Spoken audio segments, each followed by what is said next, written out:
So here we are then. It's a little bit different this week. It is a virtual Sunday bunch. All the guys are here. Sean, say hello. Hello. All right. Michael's there as well. Hello, Michael. All right, guys. Terry. Oh, sorry. Oh. That's it.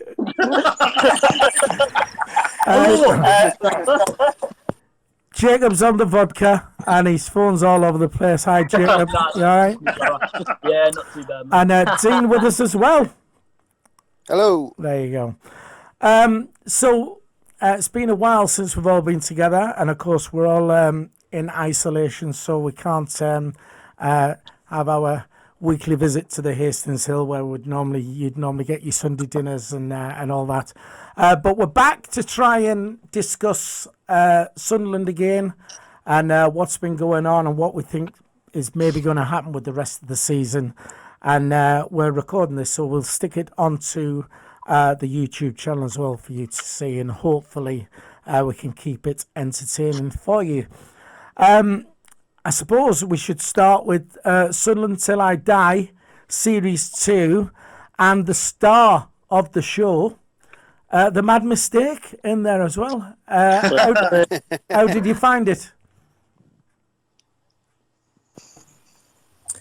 All 7 seconds. It was enough. It was enough. I spent bloody 5 hours with them and they give us 7 bloody seconds. Is it the best 7 seconds of your life? That's all I've got to say. I'm going for another pint. 7 seconds. Short, sweet. So, Sean, have you watched it? Yeah, watched it twice. For me personally, I think it was the Charlie Meafen and Stuart Donald show. I think it was. I would say it was. It's Stuart Donald's. I mean, has he changed people's opinion of him? He comes across like he cares, but when it matters most about running the club, organising the club, and getting things right, I think he just hasn't got a clue. I mean, the Will Grigg and the Josh Maja situation, that was just like, for me, on the transfer deadline day, which what I was saying, I mean, it was like panicking, and you know, you're overpaying for a player. I mean, I don't get us wrong, I was happy when we got him, because I thought he's going to get the goals to get promoted. But I mean, looking back, I don't know what you think, but Josh, you know, Maja, that situation should have been sorted. It should have been sorted. He got left. I don't know which side of the story you want to believe in. I mean, his agent was saying this, that, and the other. Did we offer him enough money, or was the agent was his agent just saying, "Look, we can get a bigger piece of the pie by going to France"? I don't know. But all in all, I think it was decent. But watching it back, the Czech trade final, honestly, I'll be honest, that brought tears to my face again, and it was just the way we lost in the penalty shootout. And then I think leading up to the playoff final as well, I think watching the game, like being there, I wasn't really shocked when the goal went in, so it wasn't really a surprise, to be fair. I think with the Will Grigg signing, what it showed on the documentary was the fact that it was a panic buy, and he went against his advisors. There were sort of different people saying, no, don't do it, it's too much money. But I just think he's been unlucky, because, I mean, I was, and I'm sure every other Sunderland fan, when we bought Will Grigg, was absolutely dancing. I thought, that's it, we're going to win the league and what have you. And he had a good pedigree. What's he doing? I didn't know. And he had a good pedigree, and it just didn't work for us, that's all. But so, Jacob, what did you think? My reaction to it, pretty mixed, to be fair. Overall, if you're comparing the two series, I enjoyed this one a little bit better, obviously because we're winning more games on it for starters. But like what Sean said, I think at times it was too much, more or less like the Stuart Donald, Charlie Meffen show. I mean, Charlie Meffen at times, I don't know if you've seen David Brent in The Office. There was too much comparisons to that. I mean, at times it just, I would have liked to have seen a lot more fan features on there. I think that's what a lot of people, I think Nicky Gray touched it on TalkSport. There was a lack of, like, communication with the fans in this one, and I feel at times it was just following, like with the. You can say what you like about the cameras going into like Stuart Donald's home and that, but watching it back, I mean, my opinions on Donald, like I think he like really wanted to show that he cared about the club. Compared to, I think the difference was, what people don't understand is Ellis Short, he was basically paying someone to run the club for him, which no one could I mean, I don't know if you saw that scene where Stuart Donald was going through all the list of like poor financial decisions the club were making, and he found out that was it that certain like chamber room in the training ground that Martin Bain was just using for his back pain. I mean, that watching that, honestly, like my blood was boiling. It just showed that our club was just in an absolute shambolic state before, and at least he showed like a little bit of determination to like turn things around, and like a little bit of passion. Like, people can say what they want about changing the seats, might have been like a bit of a like PR stunt in that terms, but yeah, it was just he tried his best, but I think just like a couple of key decisions backfired, like you touched, the Will Grigg signing in January going against his advisors. Michael, what did you think? I'm just waiting for my mistake to start going around the room for some reason. So yeah. As far as the series goes, I'll touch on the points that the others have made about the Will Grigg thing. I think the Will Grigg thing, Sunderland were kind of on a hiding to nothing there. Because imagine we didn't sign Will Grigg, the narrative would have been, oh, we didn't replace a striker, we didn't get a striker in. So, you know, like I said, I think it's a little bit harsh to... The money we paid was ridiculous, don't get me wrong. And I think in hindsight, we probably shouldn't have done it. But those are the key two words in hindsight. Will Grigg, like I said, on paper and all that, you know, his record, yes, it doesn't mean he's going to do it at Sunderland, but fans had reason to say, right, okay, we're optimistic about the signing of Will Grigg. As far as the season's concerned, I liked it a bit better than the first one, but I think that the seasons are kind of two different ones if you contrast them, because the first one's obviously a lot about the fans, but probably a reason behind that was because you could get no access to Ellis Shaw and no access to... it was amazing in the first season for me that they got as much behind-the-scenes stuff as they did when you look at the regime that was in place at the time. Yeah, maybe we could have had more fan interactions on the second season, but I like the change of direction. I like that it's not exactly the same as the first one over and over again, even though, yes, the balance obviously could have been a bit better. More mad mistake. You'd like to see more mad mistake. More of the mad mistake. I mean, yeah. Good. We want 10 seconds of mad mistake, not 7.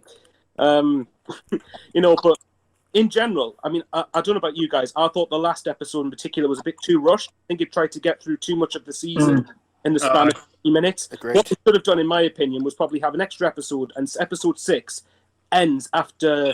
I don't know, after the Rochdale game or something, you know, the Rochdale game when we were in a really good position, as I've said before, and then maybe have the season end when promotion automatic is gone, and then have one whole episode dedicated to just the playoffs. That's just me. I'm clearly not in charge of Football 73 or Netflix. So, in general, I thought Donald and Methvin, I thought they came across really well personally, but that's because I still think that for the most part they have done more good than bad.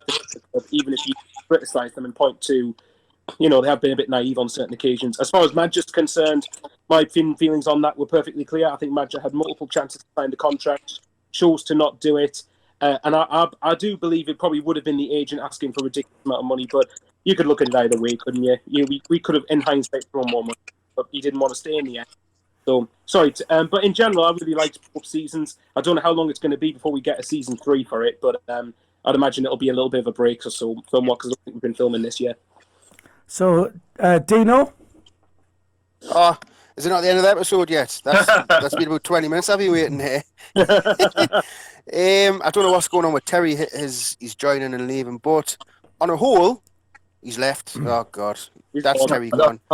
You went over his seconds, man. On a whole, the first 4 episodes I thought was really good. It was interesting to see behind the scenes. Of course, it was going to be the Charlie Methvin and... Oh, wait there. Mute your mic. Mute your mic. Mute your mic. Good man. There we go. Right. It was going to be the Charlie Methvin and Stuart Donald show because that was what it was based on, the new ownership and seeing what they were going to do. And at the start, I don't know if you agreed with us when Charlie Methven's going on about how he wants to change the music and that. I just got the impression from the staff that they couldn't be bothered. They didn't like the fact that they were getting told what to do. They were like, there was a bloke there sitting there just looking at the ceiling. I went, he's not even interested, him. Well, he's part of that club. I was going to bring up the Irish girl who obviously got sacked. I mean, her attitude was absolutely, it stinks. I mean, she had to go. She was the one rolling her eyes and arguing with Methven, and, you know, he was her boss, but she would argue with him. And well, see, I just thought most of the staff. Well, I thought most of the staff just looked like they didn't like the fact that they were getting told what to do, that they were getting pushed to do certain things. They didn't like it, and I don't like the fact that our staff were too comfortable. Yeah. And then when they came in and rocked the boat a bit, they were all like, oh, I didn't like this, I didn't like this. I just got the impression that they were all too comfortable, and when the boat got rocked, they wanted new ideas. Like, when they had the presentation at the start, he went, did you look at my presentation? And all of them were like, what presentation? He went, I sent you all a presentation about how much the club's losing, and they were all looking at each other, and he went, well, I sent you all a presentation, and this is how much we're losing. It's a shit business. And he was explaining, and all of them were just looking at each other like, I'm still getting paid though. And it was interesting to watch the whole Maja thing. For me, the agent wanted him gone. And if you remember, do you know when Jack Ross met Maja and Asoro's face was like, I'm off. See you later. Like the players' attitudes were stinking. You could say by the way they were looking at. And to me, the only player who comes out better for me in this really was Luke O'Nien. Oh, lovely. Yeah, brilliant. I think that. If look at, I was just going to add to what Dino said about the Soros. Look at Maja's body. I don't know about you guys. I really didn't like Maja's body language at the end of the second episode, because it looked like he couldn't be less interested in trying to. I know he's not going to come out and openly talk about his future on camera. That's fair enough. I understand that, but you could tell he was doing like, he was looking at me, agent. Yeah, he was looking away, fiddling with his fingers and his thumbs. And for me, it looked like at that point. And it, to me, just didn't look like he wanted to stay. Maybe thing is too much. I don't know. But. Yeah, Michael. I mean, with watching it back, like when it comes to Josh Maja, like you might probably disagree. Like I probably have maybe just a little bit of sympathy with him, because all he could do really was get his head down and just like show why he's like a lot better than what people make him out to be. And I think like when you talk about his attitude coming back for that first day of pre-season, really like. Under the previous manager, Chris Coleman, I think he was just still absolutely disgusted that Coleman didn't show enough ambition in him, that he could like score the goals to keep them up in the Championship when he got Ashley Fletcher on loan instead. And I think he was still like having sort of a hangover from that. I think he just didn't really feel like the club really wanted him there. Yeah. But I think like when Jack Ross came in through the door, I think obviously this probably wasn't showing on camera. He put his arm around him and said like, you will be my striker, like my main striker to start the season. I think that gave him a whole world of confidence. But then again, we have like the agent situation where he was basically just trying to I mean, that's the story of like a lot of transfers in football today. But all Maja could really do was just prove how good of a player he was. But like, you want about that? I mean, the contract situation was an absolute disgrace. Like, how comes that wasn't cleared up under the previous regime? Yeah. Right. Can I just say something? What's Terry got to say? Because Terry hasn't said no for a while. I was going to ask Terry's opinion on it. Well, I thought that Donald came across really well, and I wasn't a massive Charlie Methven fan, but I thought. After that show, I quite liked what he did on the show. I quite liked him, apart from the time when he told that girl on the pitch there and he was swearing at her. I thought that was bang out of order. Shouldn't have been swearing on the pitch. But I thought going from 8 episodes to 6 episodes was a bit of a letdown. I thought that Donald and Methven controlled everything that went on that show, which again, I was told it was the full World 73 or whoever it is. They were going to, Donald and Methven had no say what went on in the show. But for me, I thought Donald Methven kind of controlled what happened on the show. So that was a bit of a letdown. So it felt more sort of, it didn't feel as natural as the first episode for me anyway. But I did like Donald. I did like what he did, apart from obviously the Will Grigg thing where he was just completely out of his depth. Doing 6 bids was ridiculous. 4 million, whatever it was. 6 bids, I mean, how many? Just let him go, you know. The Maja thing could have been dealt with better. But overall, I enjoyed the series. I watched it all in one day. Up until the 5th episode, I was okay. But after episodes 5 and 6, I was completely depressed for the rest of the week. That's how I found it. I just went to bed for about 6 hours after the 6th episode. I didn't want to know my life. Well, Terry, just mute your mic. That's it. Yeah, he has. I think, you know, you said about the Will Grigg thing, making 4 or 5 bids or whatever it was, and just let it go. I think if he had let it go and we hadn't signed anybody, he would have been in for some serious flack. I think we were desperate for a striker, and he knew it. And I think he's just been unlucky. I mean, Will Grigg should have been worth the money we paid, because he should have been banging him in, but he didn't, and it just didn't happen. And you mentioned about Methven on the pitch with the Irish lass.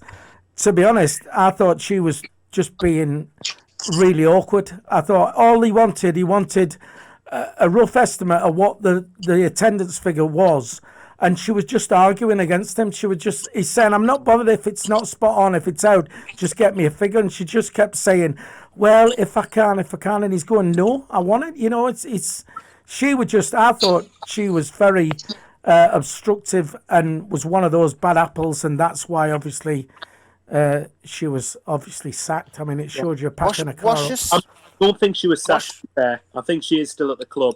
I could be wrong, by the way. Anyone in the comments tell us if we're wrong, but I'm pretty sure. I think I've looked on her Twitter handle. I think it says she's still at the Foundation of Light. So, but I could be wrong. I could be completely wrong. I think she'll let.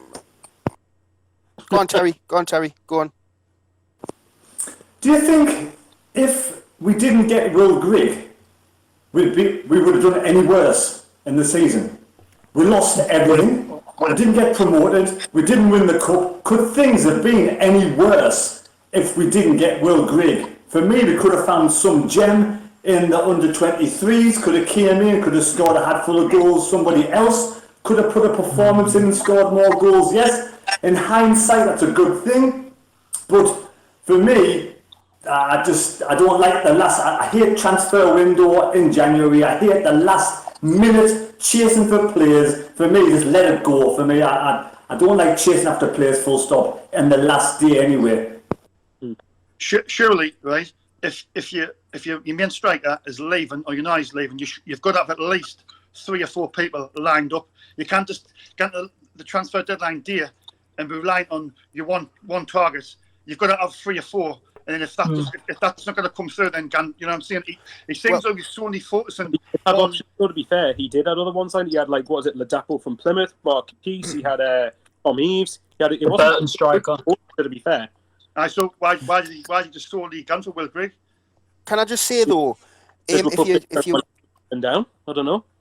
I don't know what episode it was, but Stuart Donald says that Maja came in, got his stuff and went, I'm off, and left. And Jack Ross rang Stuart Donald and said, why are you selling me best player? Why are you selling him for? And he went, I've known nothing about it. So that means Maja just left and nothing had been agreed. So then Donald's obviously, right, we're going to have to sell him. And he got the best what he could for him at the time because his contract was up. And I know everyone was saying keep him at the end of the season and let him go for free. But he could turn that bad apple. He could just like not trying on the pitch. There's all that. So he done what he best he could with the situation, in my opinion. And like Michael said, we were going in for Freddie Ladapo, and they were asking for ridiculous figures. Every single club was asking for ridiculous figures. He was just saying no. And then I think the Will Grigg was our last player we wanted. And even Jack Ross said, don't go all out for him. He's not worth it. 1.25. He was advised by Jack Ross not to go all out and get him because he's not valued that much. I've got one for you.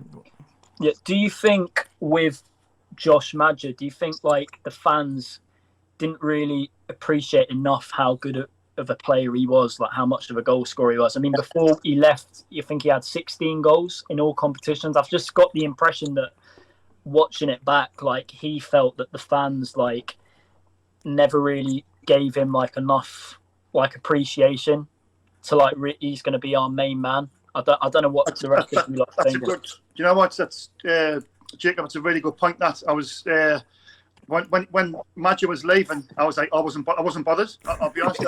I was saying, well, he's decent, but he's not like he's replaceable. But looking at it now, I think if we kept Maja, I think would have been promoted. More than likely.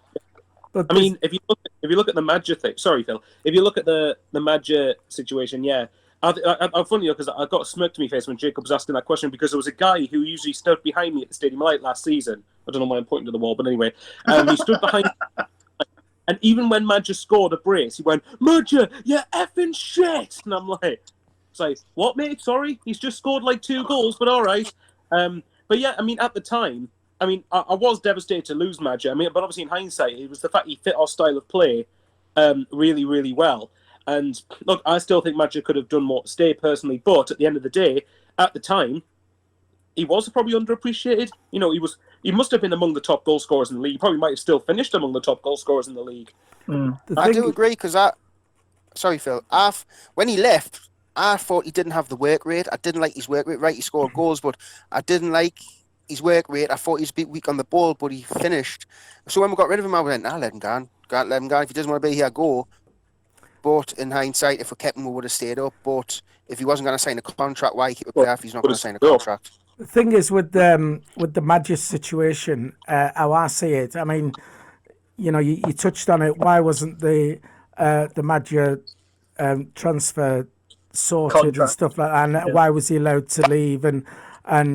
But as I see it, you know, Stuart Donald inherited the system they had with the kids, where we were bringing the kids through, and then if they made it in the first team, they would run the contract down and they would go for free. And that's exactly what was happening with Maja. And I believe he's changed that now. And the kids, what's happening now with the kids, they have to, I think he has it in place where if they make the first team, I think they get a pay rise, but then they have to sign a contract so that if we do sell them, at least we get a price for them now because they're under contract.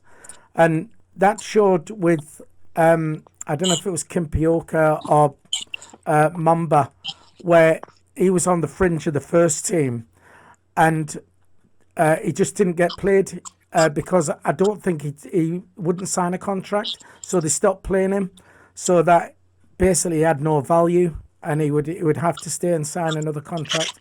I mean, I don't know. Anybody's views on that?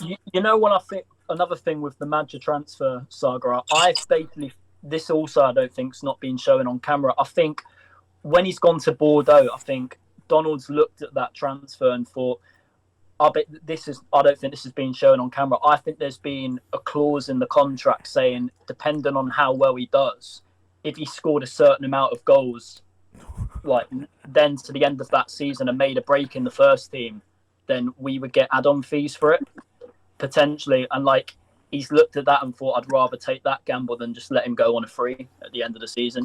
I mean, I don't know what the rest of you lot think, but I think that could potentially be. It's all about what the valuation is versus get promoted and getting more Championship TV money in there. Well, he's been linked with, is it Crystal Palace and West Ham West in the Ham. last 24 hours, yeah. Yeah. Hasn't he been linked for like 10 million? Potentially, yeah. If he potentially signs for one of them, could there be a clause in one of those contracts where we get a bit of that money? I'm not too sure. We'll find that out.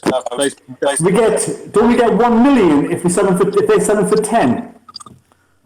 It might be something that I'm not too sure, but We like 10% of the club valuation of, the transfer fee they pay for him. Sell-on clause, 10%. Or whatever it is. I don't know. I mean, for a League One team is still a pretty good deal. But like I said before, it's still, he was our top goal scorer that season, and like it was a massive. But he wouldn't sign the gamble that just went contract. that far. He wouldn't sign the contract. he had his mindset that he was away. Now, whether we just didn't offer him enough money, but I believe he went to Bordeaux for I don't know, it was about 20 grand a week. He went 16 grand a week. 16 grand a week. You know what I mean? Which, in fairness, in that sense, you can't blame Maja, because you would want to have, if you were going to get a massive rise in your contract, you would at least be tempted by it. But I mean, if you look at it, to be fair, if he just left at the end of the season, wouldn't we get something like a try? What's he doing now? He's been down the cellar. Bill, get yourself a pipe. Come on, lad. But you know what it is, like, if Maja had left at the end of the season, he'd get a minimal fee anyway. 23 years old. Oh, this is brilliant. Well, basically, he got told that, if you heard it on one of the episodes, he said, Stuart Donald and his advisor said, we've given him a big wage rise. He says that he should be happy with that for a League One team, because we're not a Prem team. And then someone says that Maja was, like, in the championships, like, he would have heard as a younger player, like, what players were earning when they were on the Premier League days or the Championship days. And then he's thinking, well, I want to earn that money. And then going to Bordeaux, you know, and our Ligue 1 is not exactly a great league to play in, but he's going to be playing against players like Neymar, Mbappe, and stuff like that. Like, I mean, that would switch your head, wouldn't it? France, it's a nice country, isn't it? I've never been, but it's a nice country. So, Oh, it's beautiful. Dino's it was a good point what Dino's has said there. Like some of the players in our squad, just think of the high earners. I mean, your Oviedos, Catamols, Watmores. I mean, Maja was only on, was it 2 grand a week or something? Well, the average wage in that league, it said on Sunderland Till I Die, the average wage in League One is 2 grand a week, which is, it's now. I mean, you're on more than that, Sean. No, I'm on 3 times more. Right middle. So, has anybody any other points then? Well, obviously. So, what would you rate season 2 out of 10? I'm going to give it a 7 out of 10. I'm going to go for 8. Michael? Try it. Probably a 9. I really enjoyed it, and like I said, it was all about Methven. It was all about trying to change the culture, wasn't it? Which is what I thought Methven was doing. But in general, yeah. 6. Dino? Ooh. I'm going to give it an 8 because the last 2 episodes I didn't enjoy. The Checker Trade and the Wembley final, them were the last 2 episodes, so it dropped it down 2 marks for me. I hated watching them 2 episodes back. What was your favourite comedy moment? Oh, I'm not allowed to have a score on it then, am I not? Fair enough. Not that it matters then, but I think I would have given it a 9 because I quite enjoyed it. But like the Mad Mistake said, the biggest disappointment for me was it was only 6 episodes as opposed to the 8 in the first one. And I do think that I thought Stuart Donald came across really well. Methven did all right, but his attitude at times was a little bit stinky. But I still think, you know, the aim was to change the whole culture of how this club is run. You know, Terry. Can you hear us? Yeah, we can hear you. Yeah. Well, I just thought I enjoyed season 1, but I would prefer if it was more episodes. Can you hear us still, or is everything gone? We can hear you. Perfect. All right, because I can't see anybody now. Everything's gone blank. But I did enjoy season 2. It was good. I thought they could have done it longer. It was a shame that we did have 2 Wembley appearances, because if we had two Wembley appearances, it would take up 2 episodes. So if we didn't have 2 Wembley appearances, we could have had more things involved, like me. But that's the way it goes.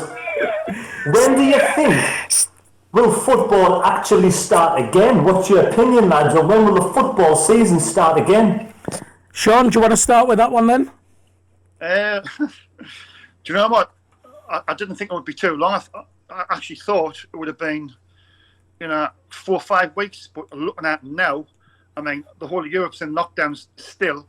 I know there's been rumours about us finishing the season behind closed doors. I think they're going to say it's 56 days. Yeah. But me personally speaking, Mia, we're going to have to get the season finished in June. I mean, can you get all them fixtures, finished in June? 2 a week. It's going to touch me. I mean, as well, playing behind closed doors. I mean, people say, "Oh, that's not fair," but at the same time, everybody's health and safety is paramount. That's the most important thing. I mean, if it gets to be played behind closed doors, we get to see it on the telly. What's the issue? There's not really. And I'd love to go into matches and watch them and do interviews and things like that. But in the day, if the games still get played and wouldn't watch them, I don't see the issue. Michael, what do you think? Well, I was hoping similar lines to what Sean did. I thought it was only going to take about 4 or 5 weeks, but looking at it now, I think I'm going to be amazed if it starts for another 6-7 weeks at the earliest. To be honest, I think the season should be finished. I think we did this on the panel show a few weeks back, but which feels like a lifetime ago now. But I did say that I wanted to have it finished because you've only got 10 games, 10 games most. 10 games, give or take, 1 game each way for teams with games in hand and all that. But yeah, you only got 10 games from the end. But for like for us, for instance, I think you could finish season in 56. He's doing the washing up. Sorry, Michael, go on. Is that a microphone there? Or is that just a... Before that was a shower. Oh God. But anyways. Terry, man. Anyway, I think it is possible to do it in 56 odd days, but obviously you've got to bear in mind there's playoffs in there. But it's going to be like Saturday, Wednesday, or whatever order you're going to go in. So it's going to be a squeeze to get everything together. But obviously, if it's behind closed doors, hey, our players might have the benefit of it because they might not be under as much pressure. Yeah. So I don't know. So a mad mistake. Fair enough. I personally think we won't even we shouldn't really start football until at least July. So next season will probably start the back end of this year. That's just my opinion. I think we're going to be the most affected country in Europe for cases and for deaths. Unfortunately, I've been some kind of like up to 80,000 people could possibly die with this virus in the UK itself, which is absolutely awful.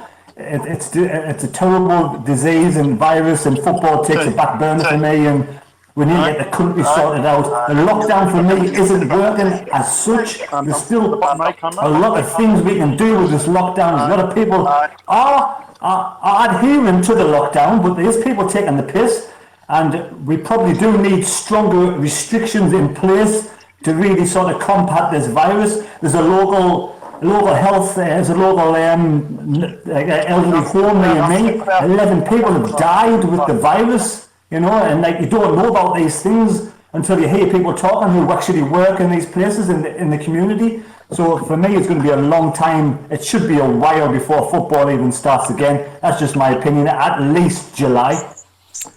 Jacob? Well, I think obviously just what has gone on over the past 2 months or so, it's just been, a month I should say, it's just been people struggle to really take it in. I mean, like football pundits on the radio have been saying, I don't think there's been anything like this since football got disrupted when the Second World War broke out, which is, I think it's all just very surreal to just take all of it in. That's what happened to me in the first weekend when there was no football on whatsoever. But yeah, it's just that I think we're looking at potentially June, but even when football's safe to start again in June, the players' fitness are going to be absolutely appalling. I would say they need at least a month to get their fitness up, play a few practice games, and then we're potentially looking at July to the back end of August finishing. That's if they go with finishing the season that's currently in place, and then for the first time in my lifetime, we could see a new season potentially starting beyond August, possibly looking at towards October. But in terms of I think we should all spare a thought to the conference as well. I mean, their season's been completely null and void. I mean, I have a friend from school who plays for Aldershot Town who has been doing very well this season, and his performances, and like I think he's scored a few goals, has been completely wiped out. All his hard work completely undone, and it's just like, yeah, it's just a really dark time for the game at the moment. Look at the Sunderland ladies as well. Sorry, just to put that in there. Yes, please. Oh, sorry. South Shields. South Shield, yeah. Dino? Yeah. To be honest, with what Jacob just said there, South Shields is the National League's all been cancelled, voided. I mean, South Shields were top of the league with miles clear, and they've been cancelled. And shocking. I mean, that's horrible. So imagine, like, I know we want to go up this season, and you've got teams like Company who's top of the league who's walking it, and imagine they got voided. I mean, don't get us wrong. I'd love for it'd be good for it to be voided so they don't go up. That's a bit spiteful, I know, but you know, it has to be done. Said sometimes with some of the stick they give with. But for me, I think they're going to have to void it, you know, because this can go on for indefinitely for all we know. So I think it will get voided, and if it does start up again, I mean, it's not going to, like, China's just come out of lockdown now, and that's been 73 days. I mean, we're only on week 3. I'm hoping that the season does get finished. I'd hate to think it just gets voided the season. But it's like, it's amazing how insignificant football became when, you know, it was all starting to happen. And then, I mean, they closed all the pubs. I had all my income just wiped out in, you know, overnight. So all my income comes from pubs and stuff like that. So football, you know, I mean, I was intending having stuff go onto our channel on a weekly basis, doing stuff like that, but it all just became so insignificant. It's football. It was, you know, this was a much bigger thing, and people's livelihoods, and you know, I mean, I'm delivering parcels now. You know, I'm the top courier. Here's courier.com. But you've got to do something just to get some money coming in. We've been fortunate. I think the government have been absolutely superb in what they've done, offering 80% of people's wages. I think people would have been happy on 50%. But so it's great. The problem is for me, you know, yes, I'm going to get 80%. I'm self-employed, but I won't see mine until June. So we're living on bread and water and one can of beer a week. But yeah, football is secondary to all this, what's happening now. And if the season gets voided, it gets voided. But I'd like to think it does get finished. It can be played behind closed doors, 2 games a week. We'll get that done. And I think we could then possibly,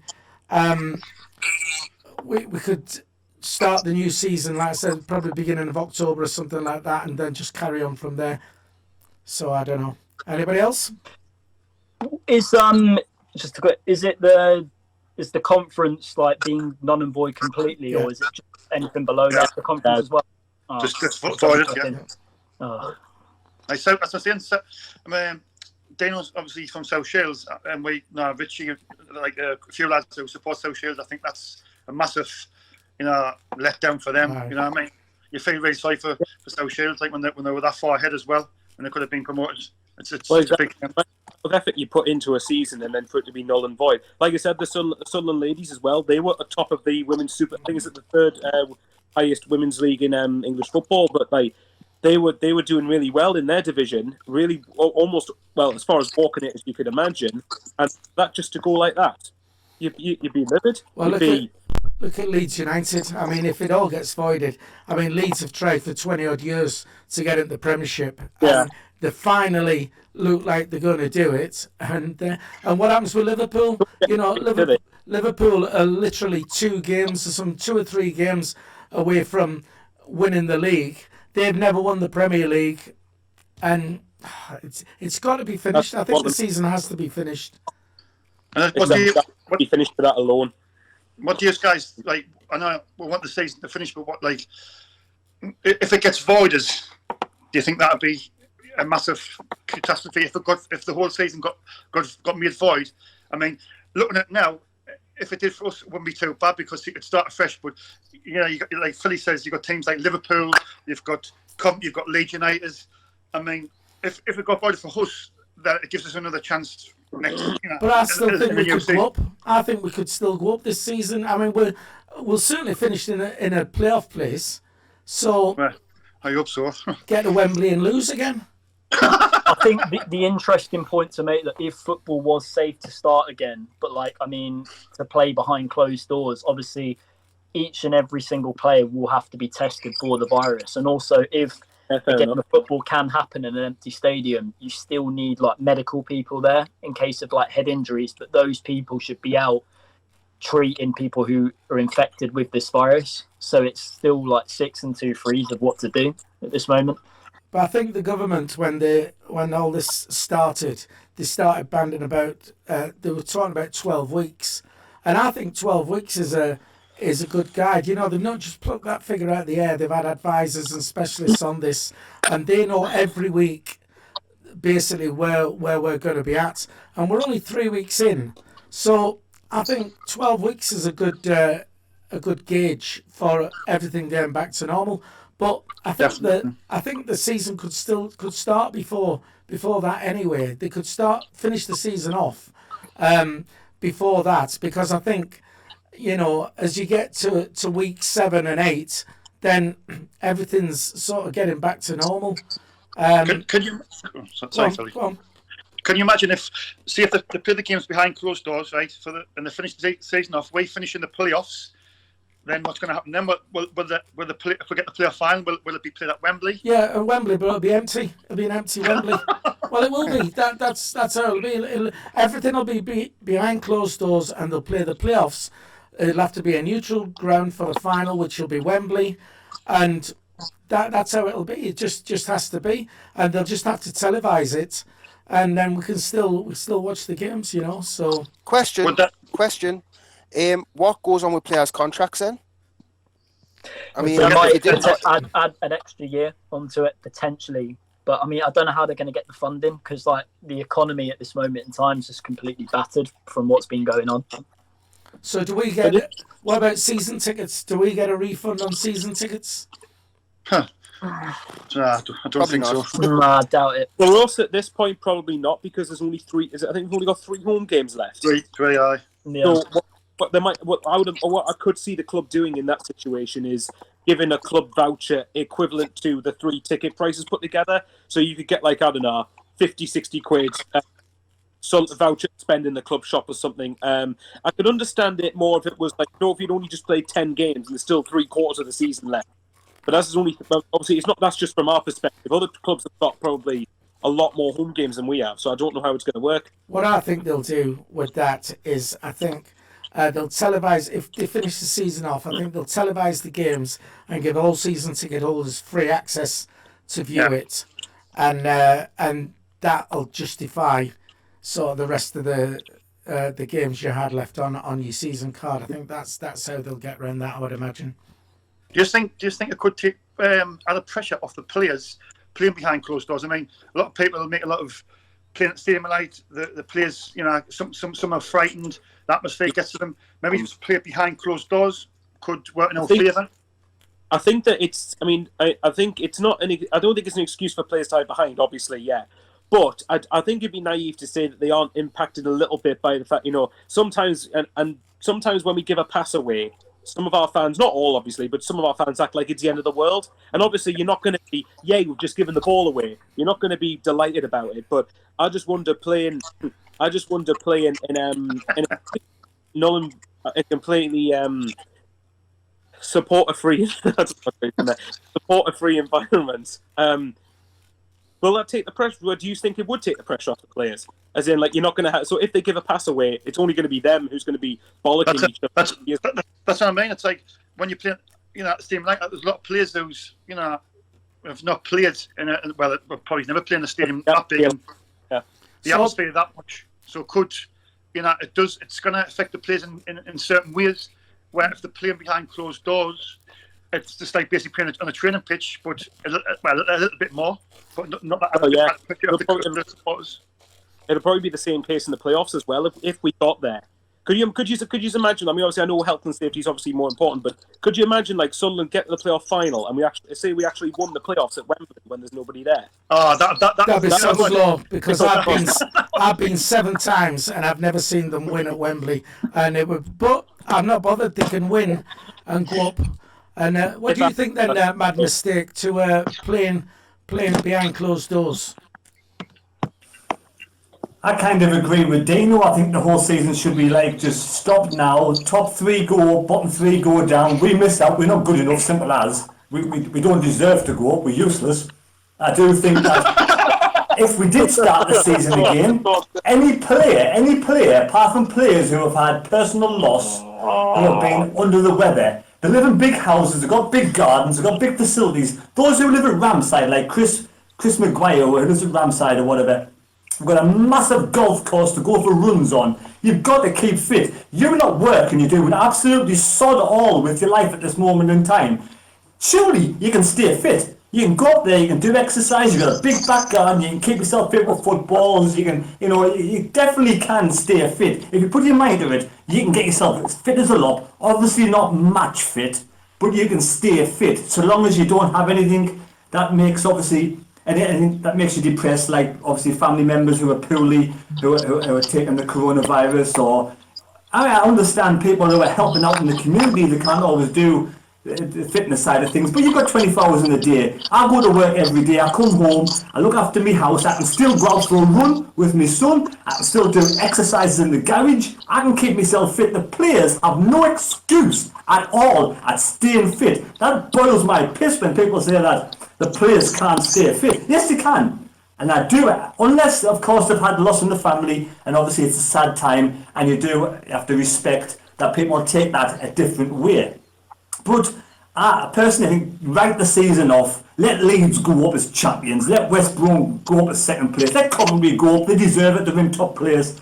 Let Sunderland stay in League One, we don't deserve anything better, and most of our players in League One deserve to go. We need to go the journey, we need to get some fresh meat, some fresh players in, next to Tom Flanagan, your Jack Baldwin, who's still in the books, your Aidan McGeady's, they need to go, we need to get some new blood in, keep some of the good players that are doing well now. If I'm echoing, I do apologise, I'll switch the mic off.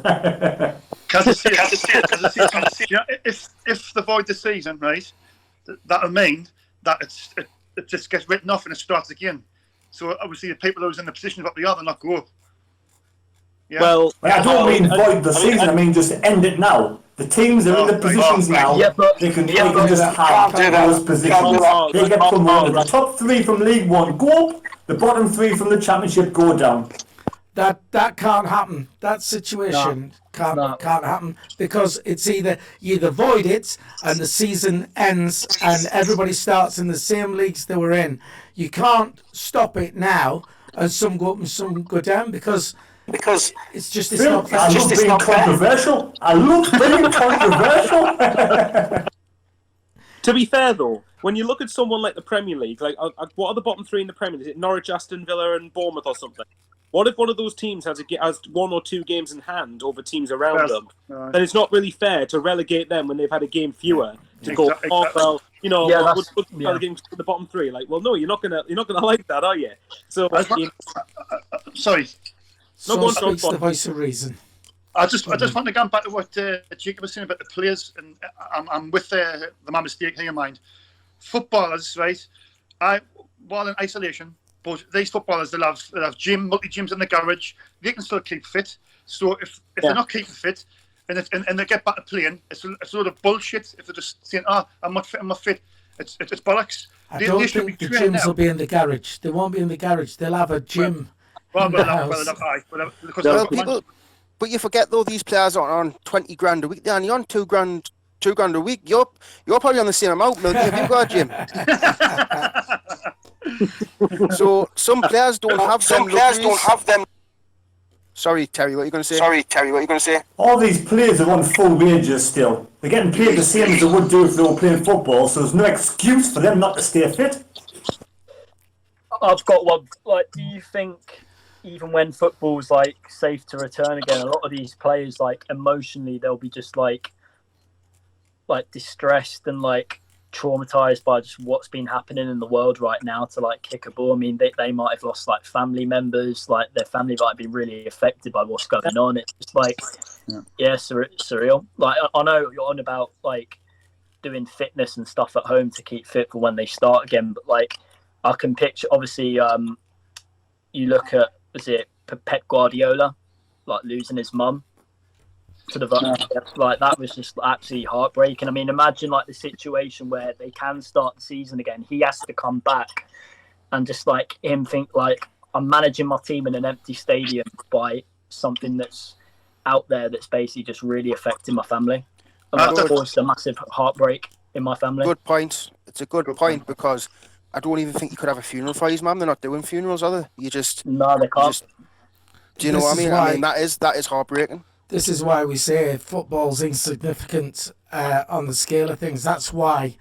I mean, for me, when it all started and they suspended the season, and I was gutted, and I was thinking, when's it going to start again, and what have you? But then when it hit home, like I said, when people were dying, and then everybody was losing their income and everything, football just didn't matter anymore. It put things into perspective.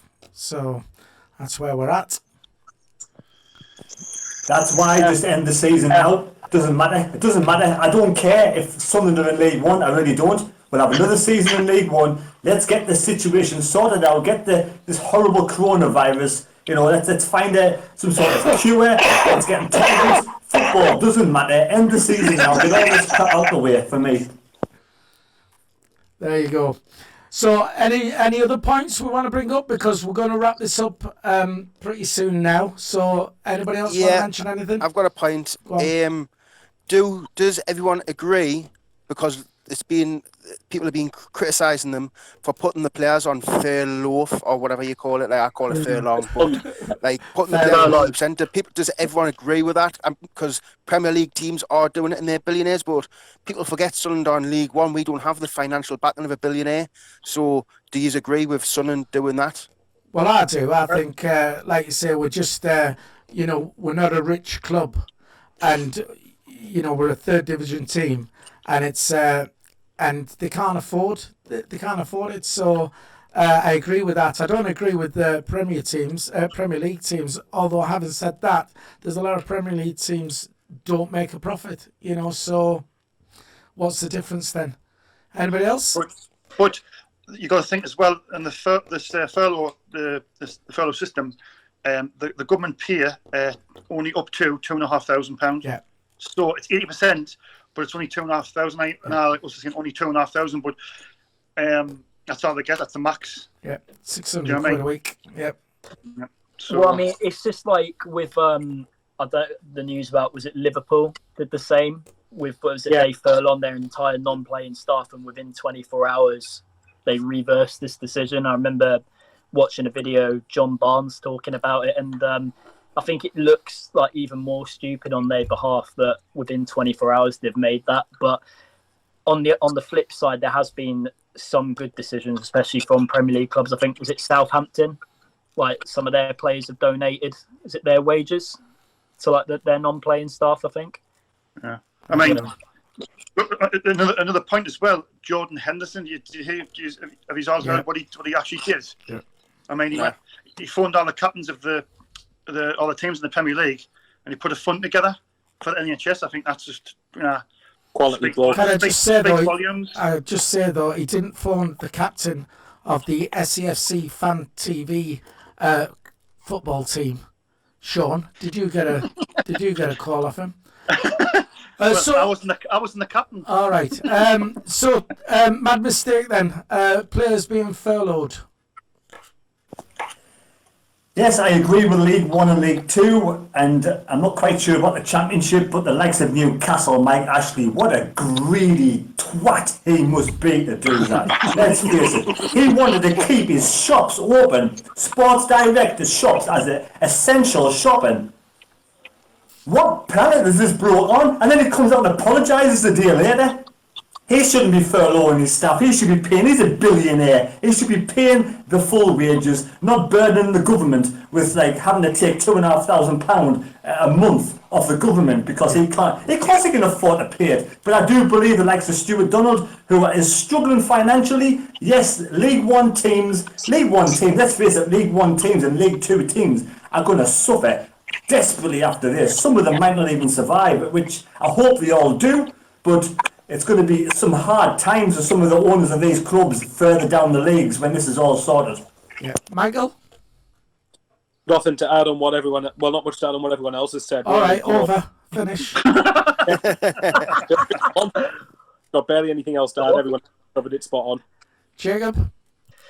Yeah, it's just I think what we can get out of this potential. I mean, the sad thing is further down the line, it looks like, especially looking at like the National League and like leagues below that, some clubs are completely going to go bust from it, which is heartbreaking to see. I think now's the time, I think, especially from clubs like in the higher divisions to like help these like National League and the teams below out in terms like financially. I mean, we all go back to that debate about the two Manchester clubs potentially, like, could they have done more to help Bury out before they got kicked out by the EFL? But I think now this will like potentially bring all football clubs together, and like there could be something good that will come out of this. It's just all about making it happen.